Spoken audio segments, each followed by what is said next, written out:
Good morning students. स्वागत है आप सभी का हमारे चैनल स्टडी विद अभिमान में। तो आज मैं आपके लिए यूपी बोर्ड एग्ज़ाम 2021 के लिए क्लास 10 के लिए इंग्लिश की क्लास लेकर आई हूं। तो अगर अभी तक आपने हमारे चैनल स्टडी विद अभिमान को सब्सक्राइब नहीं किया है तो चैनल को सब्सक्राइब कर लीजिए और बेल आइकन पर क्लिक कर लीजिए ताकि जो भी वीडियो हम अपलोड करें उसका नोटिफिकेशन आप सभी को मिल सके। तो चलिए फिर आज के इस वीडियो को स्टार्ट करते हैं। तो जैसा कि कल सर ने आपको बता दिया था कि आपकी मैथ की क्लास है वो आपकी चलेंगी 12 सितंबर के बाद। तो इससे जो भी आपका इस समय जो भी आपका यहाँ पे टाइम है अभी, तो उसमें मैं आपको जो आपका प्रोज कल आपका जो प्रो इंग्लिश में जो आपका प्रोज का सेक्शन है उसको मैं यहाँ पे तब तक कंप्लीट करवाऊंगी। तो इसीलिए मैं आज के इस वीडियो में आपको यहाँ पे पढ़ाने वाली हूँ। जो आपका प्रोज का लेसन आपका सेकंड है अ लेटर टू गॉड, उसको मैं यहाँ पे स्टार्ट कर रही हूँ। इससे पहले मैंने आपका जो लेसन फर्स्ट था आपका उसको मैंने कंप्लीट करवा दिया है। तो जिन स्टूडेंट्स ने वो लेसन अभी तक ना देखी हो, वीडियो ना देखी हो, वो चैनल पर जाकर उस वीडियो को देख सकते हैं। तो आज की इस वीडियो में मैं आपको आपके प्रोज का जो लेसन सेकंड है अ लेटर टू गॉड उसको मैं यहाँ पर पढ़ाने वाली हूँ। तो अगर अभी तक आपने जो इससे पहले मैंने लेसन पढ़ाए थे वो वीडियो नहीं देखी है तो आप चैनल पर जाकर उस वीडियो को देख सकते हैं। और आपके जितने भी अभी तक जितनी भी आपकी सब्जेक्ट की क्लासेस हुई हैं सारी क्लासेस की प्लेलिस्ट बना दी गई है। बस आपको चैनल पर जाना है। चैनल पर जब आप जाएंगे तो वहाँ पर आपको प्लेलिस्ट का सेक्शन मिल जाएगा। तो वहाँ पर आपकी सारी जितनी भी अभी तक क्लासेस हुई हैं आपकी 10th क्लास की सभी की जो वीडियो है वो लाइन बाय लाइन आपको वहाँ पे मिल जाएंगी। तो जिन स्टूडेंट्स ने नहीं देखी है वीडियो अभी तक वो चैनल पर जाकर उस वीडियो को देख सकते हैं। तो आज की इस वीडियो में मैं आपको जो आपका लेसन है सेकंड लेसन आपका प्रोज का अ लेटर टू गॉड, इसका मैं आपको हिंदी ट्रांसलेशन बताऊंगी। और मैंने आपको पहले ही जब आपका फर्स्ट लेसन मैंने आपको पढ़ाया था तो वहाँ पर भी मैंने आपको बताया था कि जो भी आपका लेसन होगा आपको लेसन का नाम और जो भी लेसन है उसके राइटर का नाम आपको यहाँ पे याद रख लेना है। तो आपका ये लेसन कौन सा, आपका लेसन सेकंड है जो कि है आपका अ लेटर टू गॉड। और इसके राइटर कौन है, इसके राइटर हैं आपके J.L. फ्यून्स। तो आपको लेसन का नाम और राइटर का नाम दोनों अच्छे से याद कर लेना है क्योंकि आपके एग्जाम में इससे क्वेश्चन पूछे जाते हैं। तो चलिए फिर आज के इस वीडियो को स्टार्ट करते हैं। तो वीडियो को स्टार्ट करने से पहले मैं आप सभी को बता देती हूँ कि आपको इस चैनल पर आपके 10th क्लास के जितने भी सब्जेक्ट हैं सभी सब्जेक्ट की प्रिपरेशन आपको यहाँ पे कराई जाती है बिल्कुल फ्री में। बस आपको चैनल को सब्सक्राइब कर लेना है और चैनल से जुड़ जाना है। इसके अलावा जो आपकी क्लासेस का टाइम टेबल है वो मैंने आप सबसे ऑलरेडी शेयर कर दिया है। तो जिन स्टूडेंट्स ने अभी तक टाइम टेबल वाली वीडियो नहीं देखी है वो चैनल पर जाकर उस वीडियो को देख सकते हैं। वहाँ पर मैंने आपको डिटेल में बताया हुआ है कि आपकी कौन से दिन कौन सी क्लास चलती है और आपका क्लासेस का टाइमिंग क्या है, सारा कुछ मैंने आपको वहाँ पे डिटेल में बताया हुआ है। तो जिन स्टूडेंट्स ने नहीं देखी है टाइम टेबल वाली वीडियो वो चैनल पर जाकर उस वीडियो को देख सकते हैं। तो चलिए फिर आज की इस वीडियो को हम स्टार्ट करते हैं। तो आज के इस वीडियो में आपको इस लेसन का आपका कंप्लीट हिंदी ट्रांसलेशन बताऊंगी। तो चलिए फिर वीडियो को स्टार्ट करते हैं। तो आपका यहाँ पे लिखा हुआ है, आपका ये लेसन है, आपका यहाँ पे लिखा हुआ है कि the house the only one in the entire valley set on the crust of a low hill. ये आपका यहाँ पे लिखा हुआ है। आपका यहाँ पे लिखा हुआ है इंटायर वैली। तो इंटायर वैली की हिंदी मीनिंग क्या हो जाएगी आपकी, तो आपका जो यहाँ पे लिखा हुआ है इंटायर वैली, इसकी हिंदी मीनिंग हो जाएगी आपकी संपूर्ण घाटी। क्या हो जाएगी इसकी हिंदी मीनिंग, इसकी हिंदी मीनिंग आपकी हो जाएगी संपूर्ण घाटी।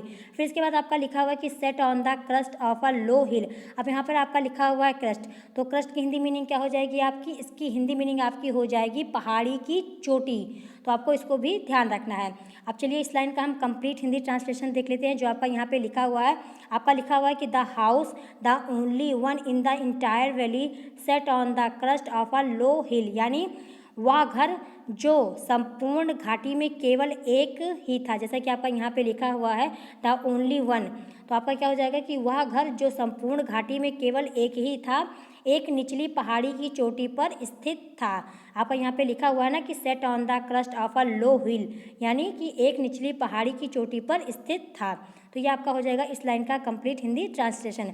अब इसके बाद आपका क्या लिखा हुआ है, इसके बाद आपका यहाँ पे लिखा हुआ है कि from his height one could see the river and the field of ripe corn dotted with the flower that always promised a God harvest. ये आपका यहाँ पे लिखा हुआ है।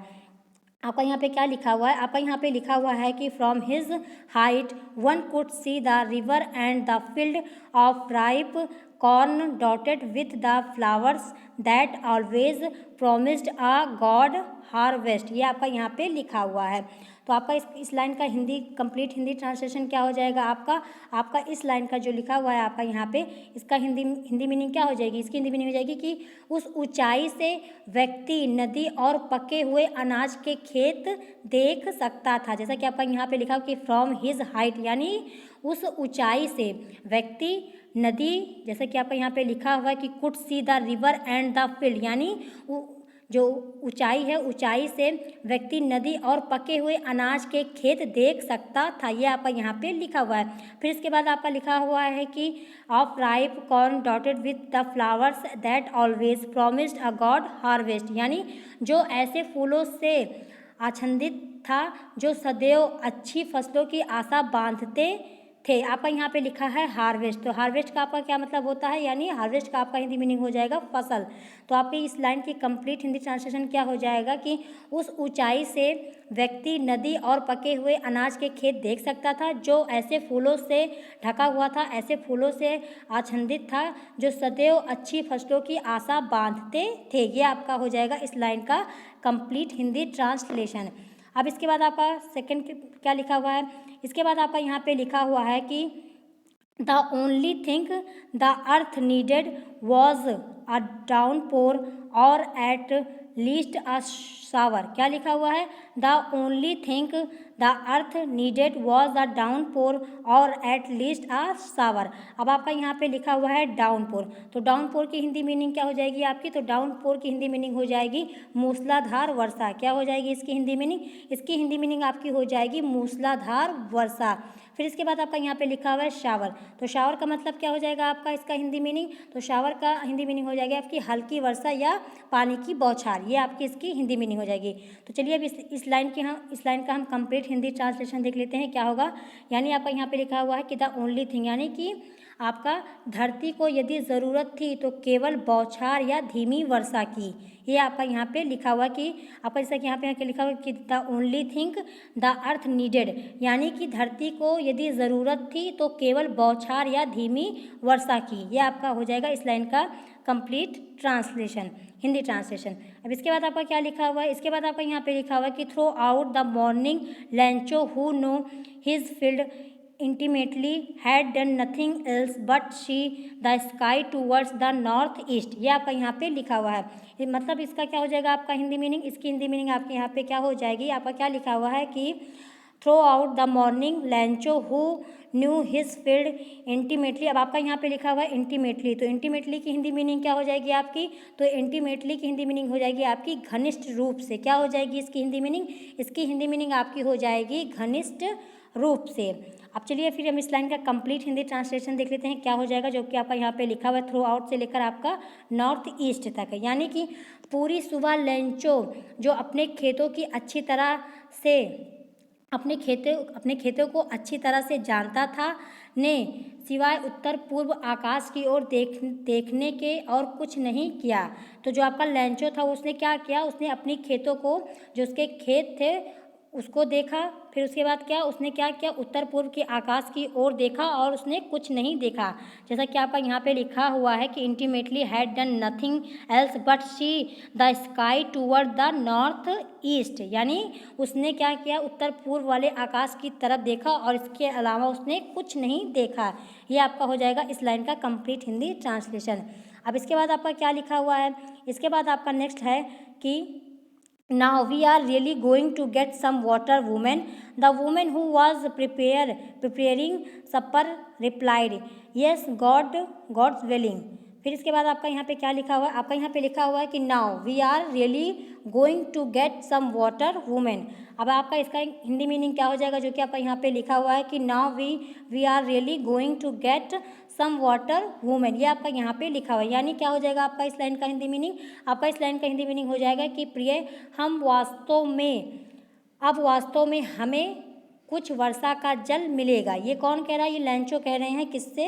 अपनी वाइफ से। क्या कह रहे हैं? कह रहे हैं कि प्रिय अब वास्तव में हमें कुछ वर्षा का जल मिलेगा। यहाँ पे लिखा हुआ है कि now we are really going to get some water woman, यानी क्या कह रहे हैं वो अपनी पत्नी से कह रहे हैं लेंचो कि प्रिय अब वास्तव में हमें कुछ वर्षा का जल मिलेगा। फिर इसके बाद क्या लिखा हुआ? इसके बाद आपका लिखा हुआ कि the women who was preparing supper replied yes God's willing. क्या आपका यहाँ पे इसकी हिंदी मीनिंग हो जाएगी? इसकी हिंदी मीनिंग आपकी हो जाएगी महिला ने जो कि खाना बना रही थी। आपका यहाँ पे लिखा the man who was preparing supper. अब आपका यहाँ पे लिखा हुआ है सपर, तो सपर का मतलब क्या हो जाता है? आपका रात्रि का भोजन। आपका जो यहाँ पे लिखा हुआ है SUPPER, इसका क्या हो जाएगा? आपका सपर लिखा हो तो इसका हिंदी मीनिंग हो जाएगा रात का भोजन। यानी जो महिला थी, आपका यहाँ पे लिखा हुआ कि the women who was preparing supper replied yes God willing, यानी कि महिला जो कि खाना बना रही थी उसने उत्तर दिया हो। आपका यहाँ पे लिखा हुआ है रिप्लाइड, तो उसने उत्तर दिया कि हाँ यदि भगवान ने चाहा। यस गॉड्स विलिंग, यानी कि हाँ यदि भगवान ने चाहा। तो जो लेंचो की वाइफ थी उन्होंने क्या जवाब दिया? उन्होंने वो खाना बना रही थी, उन्होंने उत्तर दिया कि हाँ यदि भगवान ने चाहा तो ऐसा होगा। ये आपका इस लाइन का कंप्लीट हिंदी ट्रांसलेशन हो जाएगा। अब इसके बाद आपका यहाँ पे लिखा हुआ है कि the older boys were working in the field while the smaller ones were playing near the house until the woman called to them all come for dinner। ये आपका यहाँ पे लिखा हुआ है। आपका यहाँ पे लिखा हुआ है कि the older boy were working in the field, यानी जो बड़े लड़के खेत में काम कर रहे थे। आपका यहाँ पे लिखा हुआ है कि ना older boy were working in the field, यानी जो बड़े लड़के थे वो क्या कर रहे थे? वो खेत में काम कर रहे थे, जबकि छोटे लड़के घर के पास खेल रहे थे। आपका यहाँ पे लिखा हुआ है कि while the smaller one were playing near the house, यानी जो छोटे लड़के थे वो क्या कर रहे थे? वो घर के पास खेल रहे थे। फिर आपका लिखा हुआ है until the woman called to them all come for dinner। आपका यहाँ पे लिखा हुआ है until, यानी कि तब द वुमेन, यानी जो उनकी माँ थी, जो लेंचो की वाइफ थी, उन्होंने क्या कहा? तब माँ ने उनको आवाज़ लगाई। उनको आवाज़ लगाई। क्या कहा उन्होंने कहा कि आ जाओ डिनर के लिए। उन्होंने क्या कहा? जो लेंचो की वाइफ थी उन्होंने क्या कहा? उन्होंने कहा कि आ जाओ खाने के लिए। कम फॉर द डिनर, यानी खाने के लिए आ जाओ। ये आपका इसका हिंदी ट्रांसलेशन हो जाएगा। इसके बाद आपका क्या लिखा हुआ है? इसके बाद आपका यहाँ पे लिखा है कि it was during the meal that just as Lencho had predicted. अब आपका यहाँ पे लिखा हुआ है प्रिडिक्टेड, तो प्रिडिक्टेड की हिंदी मीनिंग क्या हो जाएगी? प्रिडिक्टेड की हिंदी मीनिंग आपकी हो जाएगी भविष्यवाणी। क्या हो जाएगी इसकी हिंदी मीनिंग? इसकी हिंदी मीनिंग आपकी हो जाएगी भविष्यवाणी की। किसने भविष्यवाणी की? यहाँ पे लेंचो ने कुछ भविष्यवाणी की। क्या की? आपका यहाँ पे लिखा हुआ है कि big drops of rain began to fall in the northeast, huge mountains of cloud could be seen approaching, the air was fresh and sweet। ये आपका यहाँ पे लिखा हुआ है। क्या लिखा हुआ है कि it was during the meal that just as Lancho had predicted, big drop of rain began to fall in the northeast, huge mountain of clouds could be seen approaching, the air was fresh and sweet. ये आपका यहाँ पे लिखा हुआ है। तो आपका यहाँ पे प्रिडिक्टेड लिखा हुआ है, तो प्रिडिक्टेड की हिंदी मीनिंग मैंने आपको बताई क्या होती है। इसकी हिंदी मीनिंग भविष्यवाणी करना। फिर इसके बाद आपका यहाँ पे लिखा हुआ है आपका अप्रोचिंग। यहाँ पे देखिए अप्रोचिंग की हिंदी मीनिंग क्या हो जाएगी? तो अप्रोचिंग की हिंदी मीनिंग हो जाएगी आपका पहुँचना। अभी हम इस लाइन का कंप्लीट हिंदी ट्रांसलेशन देख लेते हैं। जो आपका यहाँ पे लिखा है इट वाज ड्यूरिंग से लेकर आपका फ्रेश एंड स्वीट तक, तो इसका कंप्लीट हिंदी ट्रांसलेशन क्या हो जाएगा? आपका यहाँ पे लिखा हुआ है कि it was during the meal, यानी भोजन के समय। आपका यहाँ पे लिखा हुआ है ना it was during the meal, तो आपका यहाँ पे लिखा हुआ है भोजन के समय, ठीक जैसा कि लेंचो ने भविष्यवाणी की थी। आपका यहाँ पे लिखा हुआ है the meal that just as Lencho had predicted, तो यानी लेंचो ने भविष्यवाणी की थी कि वर्षा की बड़ी बड़ी बूंदें गिरने लगी हैं। तो जो लेंचो थे उन्होंने क्या भविष्यवाणी की थी? उन्होंने भविष्यवाणी की थी कि वर्षा की जो बड़ी बड़ी बूंदें हैं वो गिरने लगी। यानी आपका यहाँ पे लिखा हुआ है big drops of rain began to fall, यानी वर्षा की बड़ी बड़ी बूंदें गिरने लगी। फिर इसके बाद आपका लिखा हुआ है इन द नॉर्थ ईस्ट, यानी उत्तर पूर्व में बड़े बड़े वह व्यक्ति बाहर चला गया। यानी आपका यहाँ पे लिखा हुआ है कि in the north east huge mountain of clouds could be seen approaching. ये आपका यहाँ पे लिखा हुआ है। फिर इसके बाद लिखा हुआ कि the air was fresh and sweet, यानी आपकी जो वर्षा की जो बड़ी बड़ी बूंदें थी वो गिरने लगी थी। फिर उत्तर पूर्व में बड़े बड़े पहाड़ जैसे बादल आते हुए दिखाई दिए। आप यहाँ पे लिखा हुआ है कि नॉर्थ ईस्ट, यानी नॉर्थ ईस्ट का मतलब क्या हो जाएगा, उत्तर पूर्व में ह्यूज माउंटेन। अब आप यहाँ पे लिखा हुआ है ह्यूज माउंटेन, तो ह्यूज माउंटेन का मतलब क्या हो जाएगा आपका, बड़े बड़े पहाड़ जैसे बादल। आप यहाँ पे लिखा हुआ है ह्यूज माउंटेन ऑफ क्लाउड्स, तो आपका क्लाउड्स का मतलब क्या होता है, आपका इसका हिंदी मीनिंग होता है बादल। तो यानी बादल, बड़े बड़े पहाड़ जैसे बादल आते हुए दिखाई दिए। आपका यहाँ पे लिखा हुआ है कुड बी सीन अप्रोचिंग, यानी बड़े बड़े जो पहाड़ जैसे बादल थे वो आते हुए दिखाई दिए। और आपका यहाँ पे लिखा हुआ है कि the air was fresh and sweet, यानी जो हवा थी वो ताजगी और भीनी भीनी सुगंध हवा से आ रही थी। ये आपका यहाँ पे लिखा हुआ है कि the air was fresh and sweet, यानी जो हवा थी वो ताज़ी थी और स्वीट थी, यानी आपकी वो उसमें जो है वो भीनी भीनी सुगंध थी उस हवा में। ये आपका यहाँ पे लिखा हुआ है। अब इसके बाद चलिए देख लेते हैं इसके बाद आपका क्या लिखा हुआ है। इसके बाद आपका यहाँ पे लिखा हुआ है कि the man went out for no other reason that to have the pleasure of feeling the rain on his body and when he return his exclaimed. आपका यहाँ पे लिखा हुआ है, क्या लिखा हुआ है कि the man went out for no other reason than to have the pleasure of feeling the rain on his body and when he return he exclaimed. क्या लिखा हुआ है आपका यहाँ पे, ये आपका यहाँ पे लिखा हुआ है। अब आपका यहाँ पे लिखा हुआ है कि the man went out for no other reason, यानी आपका क्या हो जाएगा इसका मतलब, आपका यहाँ पे इसका मतलब हो जाएगा कि जो वह व्यक्ति यानी जो लेंचो थे वो बाहर चला गया। जो आपका यहाँ पे लिखा कि the man went out for no other reason, यानी जो लेंचो थे वह व्यक्ति यानी जो लेंचो बाहर चला गया। इसका कारण क्या था, इसका कारण वर्षा के सुख को अपने शरीर पर अनुभव करने के अतिरिक्त और कुछ नहीं था। आपका यहाँ पे लिखा हुआ कि आपका यहाँ पे लिखा हुआ कि the man went out for no other reason, यानी उसका कोई कारण नहीं था घर से बाहर आने का, बस इतना कारण था कि जो वर्षा की बूंदें, जो आपकी वर्षा जो हो रही है उसके सुख को अपने शरीर पर वो अनुभव कर सके, जो कि लेंचो था, इसीलिए वो घर के बाहर आया था। फिर इसके बाद आपका यहाँ पे लिखा फीलिंग, यानी वर्षा की जो वर्षा हो रही है उसको वो अनुभव कर सके, उसको वो फील कर सके अपने शरीर पर। यह आपका यहाँ पे लिखा हुआ है his body and when he return his exclaimed. आपका यहाँ पे लिखा हुआ है, यानी वो जो लेंचो थे वो क्यों बाहर आए थे घर के, वह व्यक्ति यानी लेंचो बाहर चला गया। इसका कारण क्या था, इसका कारण वर्षा के सुख को अपने शरीर पर अनुभव करने के अतिरिक्त और कुछ नहीं था। और जब वह वापस आया तो वह विस्मय से बोला। आपका यहाँ पे लिखा हुआ है when he return he exclaimed, यानी जब वो वापस आया तो वो विस्मय से बोला। अब इसके बाद आपका क्या लिखा हुआ है, इसके बाद आपका नेक्स्ट लिखा हुआ है यहाँ पर कि these are not rain drops falling from the sky, they are new coin. आपका जब लेंचो वापस आया, जब उसने पहले तो वो बाहर गया, बाहर वो किस लिए गया था, बाहर वो जो बारिश हो रही थी उस बारिश को, उसके सुख को अपने शरीर पर अनुभव करने के लिए, उसको फील करने के लिए वो बाहर गया। फिर जब वो बाहर से वापस आया तो उसने क्या कहा कि these are not rain drop falling from the sky, they are new coin, यानी क्या कहा कि ये आकाश से गिर रही वर्षा की बूंदें नहीं हैं। क्या लिखा हुआ है आपका यहाँ पे, these are not rain drop, यानी ये आकाश से गिर रही वर्षा की बूंदें नहीं हैं, ये नए सिक्के हैं। जैसा कि आपका यहाँ पे लिखा हुआ है दे आर न्यू कॉइन, यानी ये नए सिक्के हैं।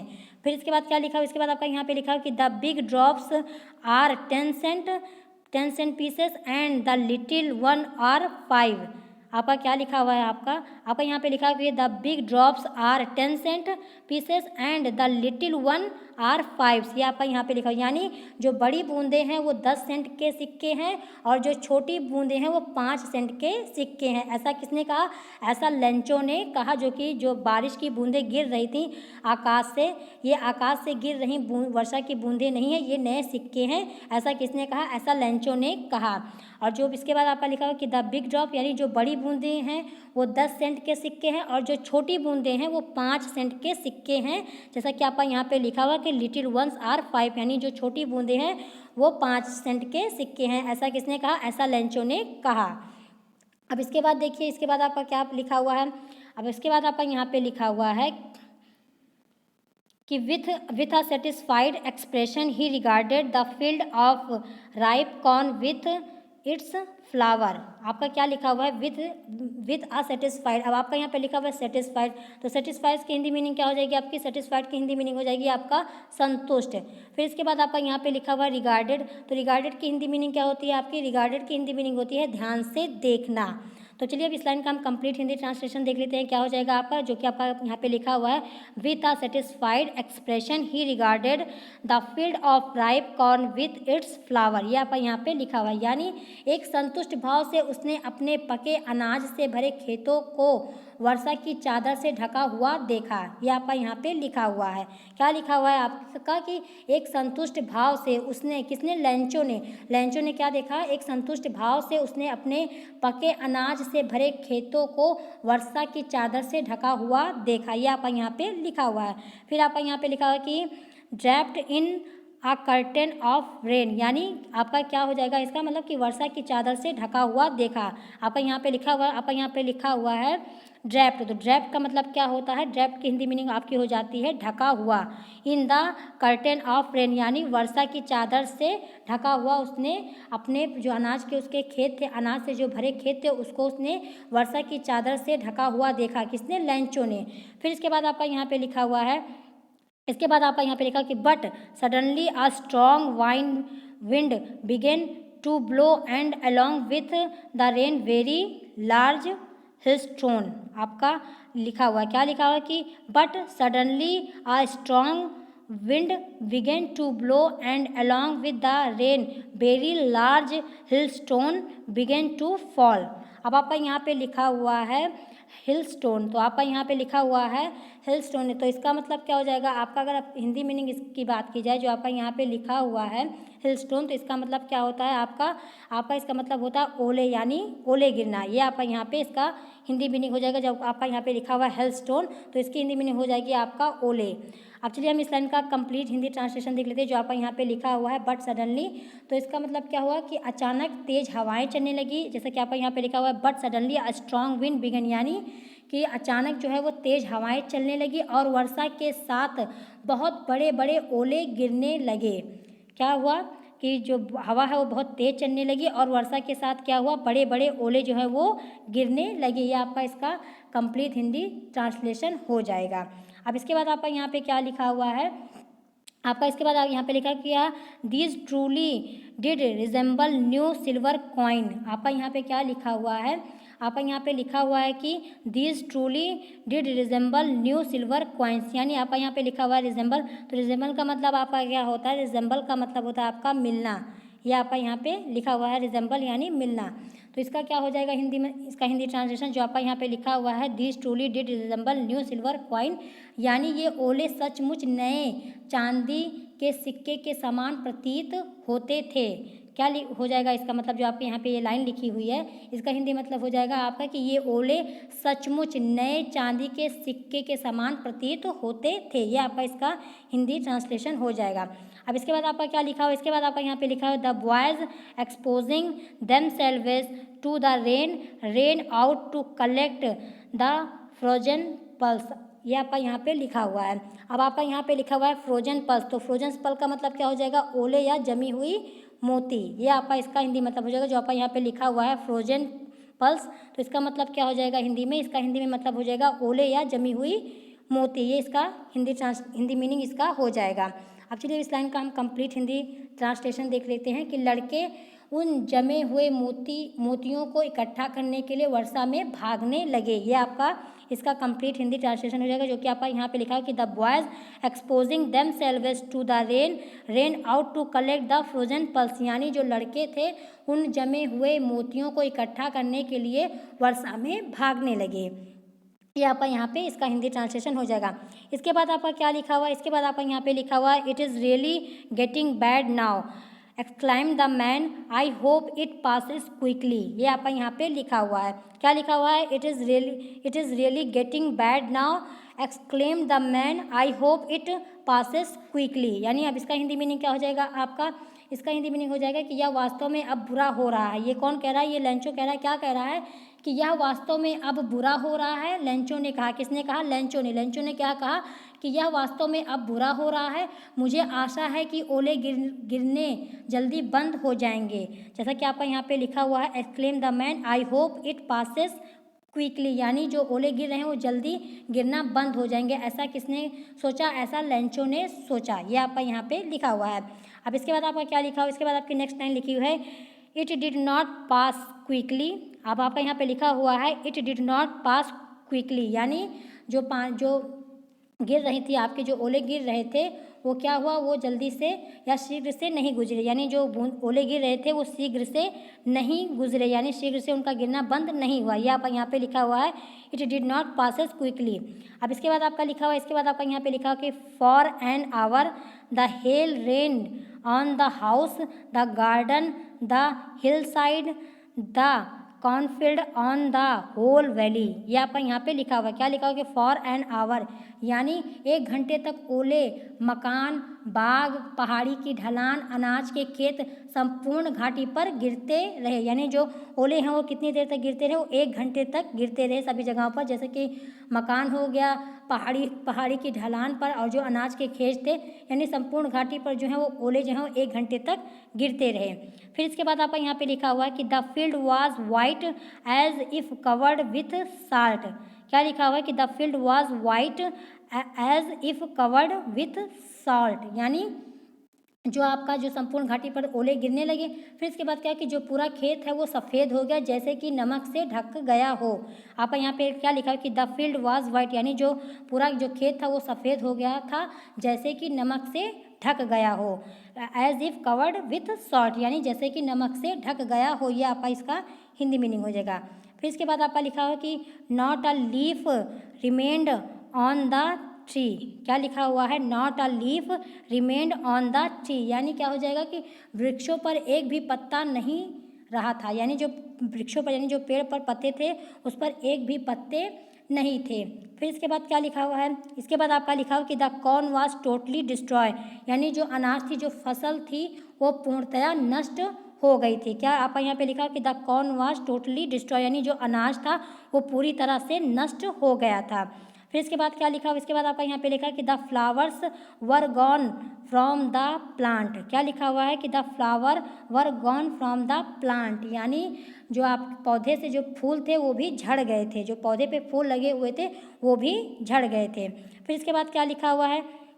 इसके बाद आपका यहाँ पे लिखा कि Lencho's soul was filled with sadness, यानी जो लेंचो था क्या हुआ?